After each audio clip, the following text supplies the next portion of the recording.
তো এইভাবেই সেই ট্রেডার ৩ কোটি টাকা উপার্জন করে নিল মাত্র ৩-৪ ঘন্টার মধ্যে। তো রিসেন্টলি একটা লোকের অ্যাকাউন্টে, ট্রেডিং অ্যাকাউন্টে কোটাক মহিন্দ্রা ব্যাংক থেকে ভুল করে ৪০ কোটি টাকা ডিপোজিট হয়ে গেছিল।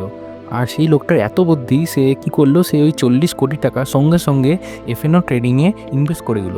আর কয়েক ঘন্টার মধ্যেই সে ৩ কোটি টাকার প্রফিট তৈরি করে নিল। সে সেই টাকার থেকে ৪০ কোটি টাকা আবার উইথড্রল করে নিয়ে ব্যাংকে সে আবার মেল করে দিল যে আপনার ব্যাংক থেকে আমার অ্যাকাউন্টে ভুল করে ৪০ কোটি টাকা ডিপোজিট হয়ে গেছে। তো তখন ব্যাংক কোর্টে গেল যে হ্যাঁ, এই ৩ কোটি টাকা যে প্রফিট হয়েছে সেটা তো আমাদের টাকা ইউজ করে। তো তারপর কিছুদিন মামলা চলার পর ডিসিশন এলো কোর্টের যে হ্যাঁ, এই ৩ কোটি টাকা যে প্রফিট হয়েছে সেটা আপনাদের টাকা ইনভেস্ট করেই, বাট সেটা আপনাদের ভুল যে আপনারা ৪০ কোটি টাকা ভুল করে ডিপোজিট করে দিয়েছিলেন। আর যদি এই টাকা ইনভেস্ট করে লস হতো লোকটা, তাহলে কি আপনারা এর দায়িত্ব নিতেন?